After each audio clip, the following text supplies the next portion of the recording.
Olá galera que acompanha o meu canal aí, Nilson Física Show. Boa tarde a todos. Os amantes do espelho, estudo dos espelhos, reflexão da luz, vai ter a oportunidade nesse momento de aprender o estudo sobre os espelhos esféricos. Então, vocês com certeza já viram falar alguma vez na vida sobre espelho côncavo e convexo. Os espelhos esféricos são exatamente os espelhos côncavos e os espelhos convexos. Hoje você terá a oportunidade de saber onde encontramos esse tipo de espelho, qual é a sua aplicação no cotidiano da sociedade, qual a sua importância, quais são os seus elementos, como determinar a função que determina a equação que vai determinar a posição da imagem, a posição do objeto. Vamos lá, mas o que é realmente esse chamado espelhos esféricos? Então, espelhos esféricos, aqui na definição nos diz que é toda a superfície refletora no formato de uma calota esférica. E uma calota esférica nada mais é do que uma concha, né? Vamos tentar desenhar aqui, suponhamos que você tem aqui, ó, uma esfera oca por dentro, e você faz um corte aqui nessa esfera, como se ela se tornasse uma concha. E essa parte aqui você exclui.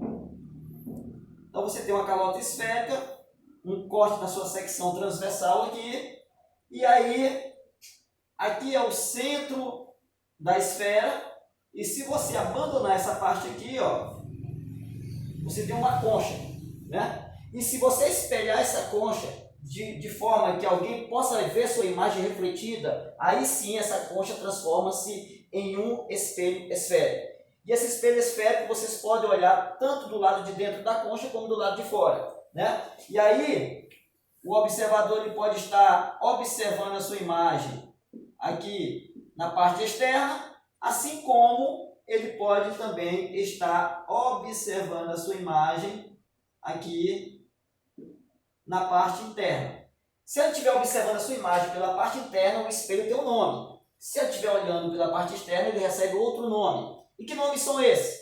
São exatamente os tipos de espelhos, a sua classificação, que é exatamente chamado espelhos côncavos e espelho convexo. Professor, mas o que é o espelho côncavo?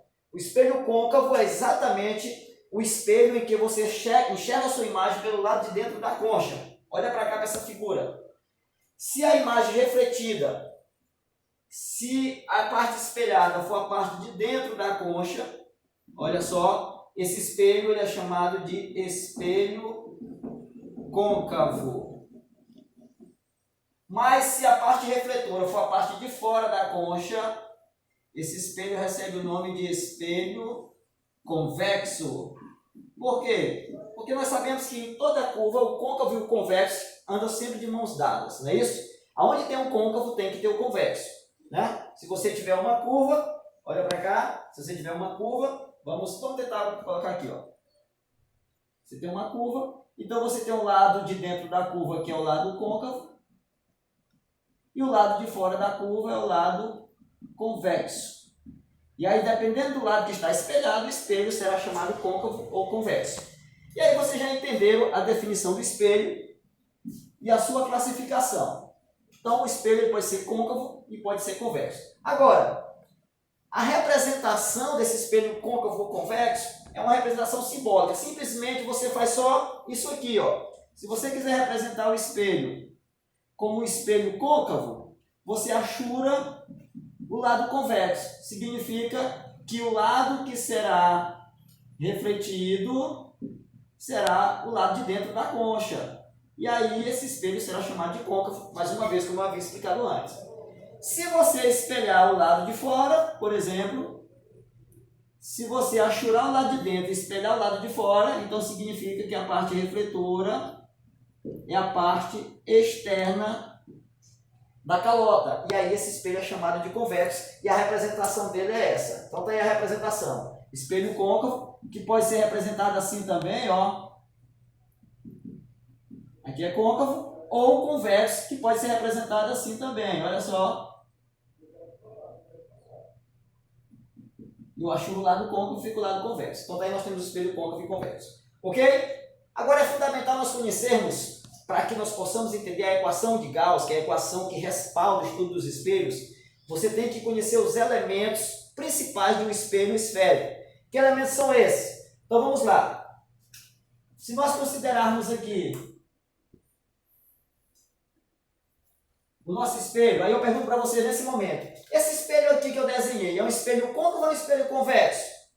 E aí vocês podem estar se perguntando, é côncavo ou é convexo?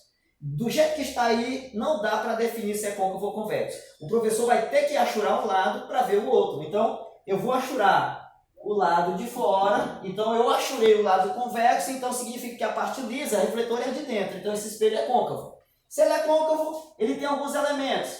Primeiro, o centro da esfera que deu origem a esse espelho. O centro da esfera, ele está bem aqui no meio, e ele é chamado de centro de curvatura. Bem aqui, no final da curva, onde o espelho toca o eixo, que é chamado aqui eixo principal, que esse eixo aqui é chamado de eixo principal. Onde o espelho toca é chamado de vértice. E no ponto médio, entre o vértice e o centro de curvatura, bem no meio, no ponto médio, eu tenho o foco principal do espelho. Então, alguns elementos úteis. C, centro de curvatura. F, foco principal. E V, vértice. Ok? E aí, com essas informações, eu tenho mais alguns elementos. Olha só. A distância do foco para o espelho é chamado de distância focal. Esse Fzinho, ele é muito importante no nosso estudo, não é isso? Ele é chamado de distância focal. Aqui é o centro de curvatura, como eu já havia falado. Aqui é o foco principal. E aqui é o nosso vértice. E apenas mais um elemento completa esse conjunto, que é exatamente a distância do centro para o espelho. E aí nós sabemos que em toda a curva, o centro para a esfera, o centro para a superfície esférica, que é para a circunferência, é chamado de raio. E aqui é o raio de curvatura do meu espelho, tanto para um lado como para o outro. Ó. Isso aqui é raio de curvatura. Aqui no meio também é raio de curvatura. E esse raio de curvatura, ele abre um ângulo. Esse aqui é o ângulo de abertura do espelho. Então, daí, observação interessante. Como o raio é do centro para o vértice, então eu posso fazer uma relação aqui. Ó. O raio de curvatura, ele é 2 vezes a distância focal, porque o foco está no meio. Então, eu vou ter 2 vezes a distância focal. E aí eu tenho o raio de curvatura. Logo, a distância focal é a metade do raio. E aí, a gente finaliza a aula de hoje com a definição de espelho. Vocês entenderam o que é espelho? E aprendemos também os elementos, os tipos e o que é distância focal. Ok? Valeu, um abraço. Na próxima a gente vem com o estudo da equação de Gauss. Falou, galera. Até a próxima.